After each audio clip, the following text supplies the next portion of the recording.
వామనుడు అంత అల్పమైన చిత్రమైన కోరిక కోరినందుకు అబ్బురపడ్డ బలిచక్రవర్తి మరి ఏదైనా వరం కోరుకో అన్నాడు.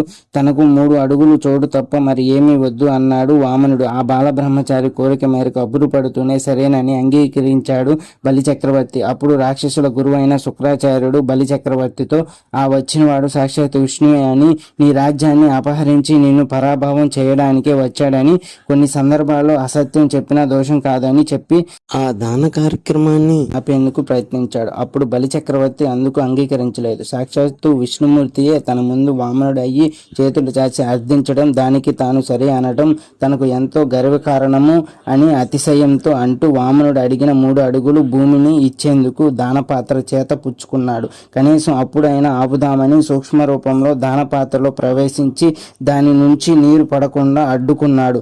అప్పుడు ఆయన అసలు విషయం గ్రహించిన బలిచక్రవర్తి అలాగే చూస్తూ ఉండిపోవడంతో అప్పుడు వామనుడు పాత్రకు ఏదో అడ్డుపడింది అంటూ తన చేతిలో ఉన్న దర్పపుల్లతో పొడిచాడు. దాంతో శుక్రాచార్యుడు కన్నుపోయి ఒంటి కన్ను వాడయ్యాడు. బాణధార నేల మీద పడటంతోనే వామనుడు త్రివిక్రమ రూపం ధరించి విశ్వాంతరం వరకు వ్యాపించాడు.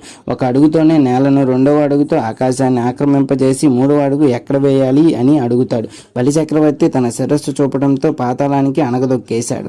విష్ణువు వామనమూర్తిగా మారి బలిచక్రవర్తి అహాన్ని పాతాళానికి తొక్కివేశాడు. అయితే అతని మంచితనానికి, సత్య విధేయతకు సంతోషించి పాతాళానికి చక్రవర్తిని చేశాడు. ఏడాదికి ఒకసారి దీపావళి అమావాస్య మరునాడు భూలోకానికి వచ్చి తన ప్రజలను చూసుకునేందుకు వరం ఇచ్చాడు వామనావతారంలో ఉన్న విష్ణువు. ఇదే బలిచక్రవర్తి యొక్క పాఠ్యమే. ఫ్రెండ్స్, మీకు ఈ వీడియో నచ్చినట్లయితే ఓం నమో నారాయణాయ అని కామెంట్ బాక్స్లో కామెంట్ చేయండి. Please like our video and subscribe our channel for more video.